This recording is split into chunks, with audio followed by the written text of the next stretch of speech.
semuanya, kami dari kelompok 9 yang beranggotakan 4 orang yaitu Cika Audira, Putri Ramadhani, Nur Daliani, dan Bayu Aryawiguna.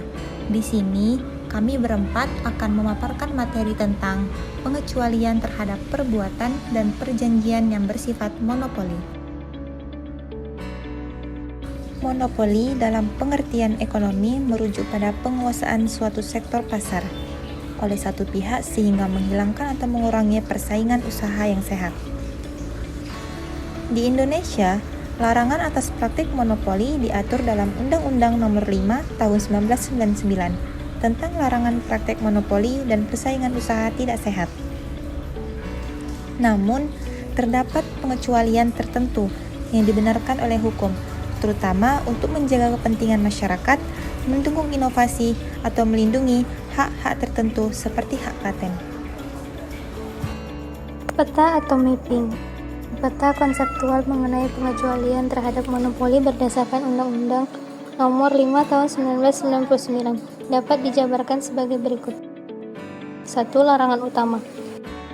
Pasal 4-29 mengatur berbagai bentuk larangan seperti penguasaan pasar, peraturan harga, dan pembatasan distribusi. 2. Pengecualian yang diperbolehkan. Pasal 50 dan Pasal 51 Undang-Undang Nomor 5 Tahun 1999 memberikan ruang bagi pengecualian tertentu seperti monopoli negara, penguasaan kekayaan intelektual misalnya hak paten, atau perjanjian kerjasama strategis yang mendukung pembangunan ekonomi. Ruang lingkup pengecualian dari Undang-Undang Nomor 5 Tahun 1999.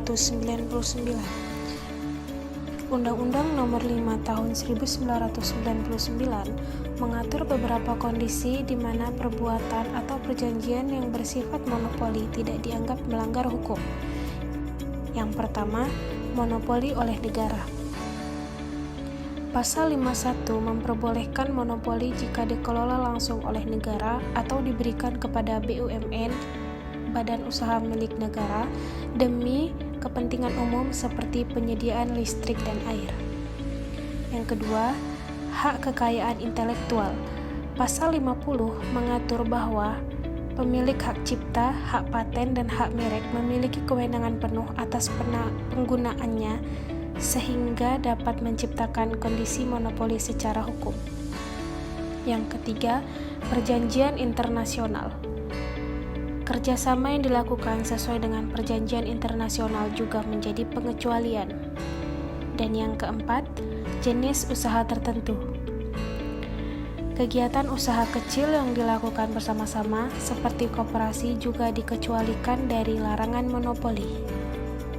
Hak paten sebagai pengecualian. Hak paten sebagai bagian dari hak kekayaan intelektual atau HKI, memberikan perlindungan eksklusif kepada penemu untuk menggunakan dan mengkomersialisasikan inovasinya. Ini termasuk dalam pengecualian karena yang pertama, hak paten dirancang untuk mendorong inovasi dan penelitian dengan memberikan penghargaan berupa hak eksklusif kepada penemuannya. Yang kedua, monopoli yang tercipta bersifat terbatas dalam waktu tertentu, biasanya 20 tahun, dan dimaksudkan untuk kepentingan ekonomi serta sosial yang lebih luas. Yang ketiga, Pasal 50 poin B Undang-Undang Nomor 5 Tahun 1999 secara tugas menyebut hak paten sebagai salah satu bentuk pengecualian dari larangan monopoli. Selanjutnya, dalam perspektif hukum Islam, monopoli atau ihtikar pada dasarnya dilarang karena bertentangan dengan prinsip keadilan dan keseimbangan dalam muamalah. Namun, hukum Islam juga memberikan ruang bagi pengecualian dengan syarat tertentu, yaitu yang pertama, kemaslahatan umum. Monopoli diperbolehkan jika dilakukan untuk kepentingan masyarakat, seperti penyediaan barang atau jasa yang tidak dapat dilakukan oleh pihak lain. Yang kedua, hak milik individu dan kreativitas. Islam mengakui hak individu atas hasil usahanya, termasuk inovasi, teknologi atau penemuan baru, yang sejalan dengan konsep hak paten. Dan yang terakhir yaitu pembatasan waktu.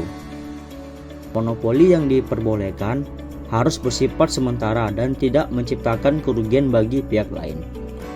Dengan demikian, pengecualian terhadap larangan monopoli seperti yang diatur dalam hukum Indonesia pada prinsipnya tidak bertentangan dengan hukum Islam selama tetap menjaga keseimbangan antara kepentingan pribadi dan kepentingan umum.